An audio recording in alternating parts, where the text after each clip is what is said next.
छठ पूजा सूर्य देव और छठी मैया को समर्पित है। सूर्य देव को जीवन दाता माना जाता है और छठी मैया को संतान की देवी माना जाता है। इस पर्व के माध्यम से लोग प्रकृति के प्रति अपना आभार व्यक्त करते हैं। सूर्य, जल और वायु, इन तीनों तत्वों की पूजा की जाती है।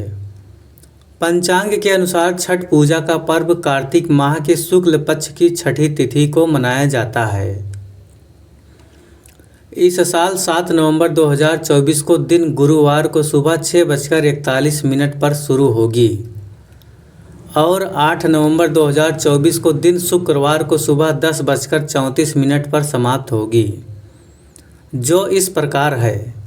छठ पूजा का पहला दिन 6 नवंबर 2024 को नहाय खाए और खरना। छठ पूजा का दूसरा दिन 7 नवंबर 2024 को संध्या अर्घ्य। छठ पूजा का तीसरा दिन 8 नवंबर 2024 को उषा अर्घ्य होता है और उसी दिन छठ पूजा का निर्जला व्रत समापन होता है। छठ पूजा से जुड़ी रहस्यमयी बातें। हिंदू धर्म में छठ पूजा में छठी मैया और सूर्य देवता की विधि विधान से पूजा की जाती है। दिवाली के 6 दिन बाद छठ पर्व मनाया जाता है।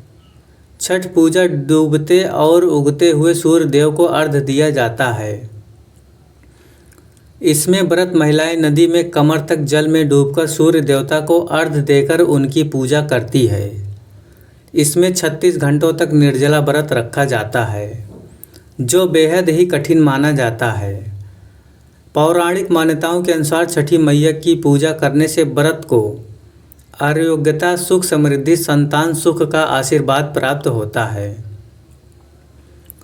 निर्जला व्रत करने के बाद शाम को व्रत महिलाएं छठी मैया की पूजा करती है और प्रसाद ग्रहण करती है। छठ पूजा का महत्व और छठ पूजा क्यों मनाया जाता है। छठ पूजा से पहले घर की साफ सफाई की जाती है। छठ पूजा एक ऐसा महापर्व है जो अपने आप में विश्वास, श्रद्धा और प्रकृति के प्रति आभार का प्रतीक है। यह पर्व मुख्य रूप से बिहार, झारखंड और पूर्वी उत्तर प्रदेश में धूमधाम से मनाया जाता है। छठ पूजा करने से स्वास्थ्य और समृद्धि की प्राप्ति होती है। छठ पूजा के दौरान सभी लोग मिलकर पूजा करते हैं, जिससे सामाजिक एकता बढ़ती है। छठ पूजा को लेकर कई मान्यताएं हैं। छठ पूजा की अलग अलग मान्यताएं हैं।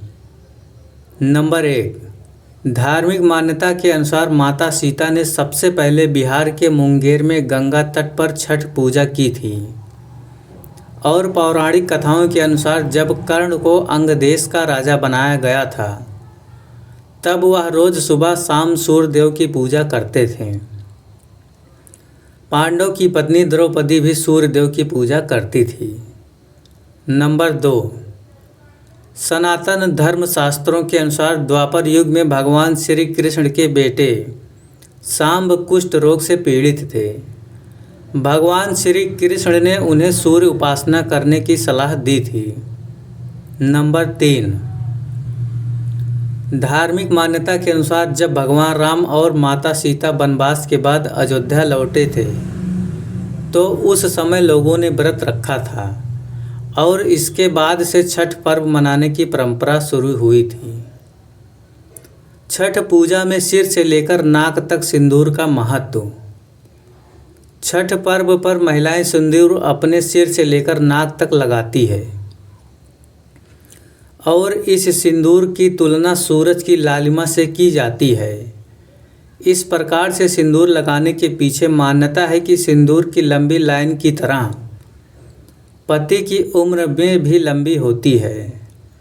ऐसा करने से छठ माता की कृपा प्राप्त होती है और वह सुख समृद्धि का आशीर्वाद मिलता है। छठ पूजा में नारंगी सिंदूर ही क्यों लगाया जाता है।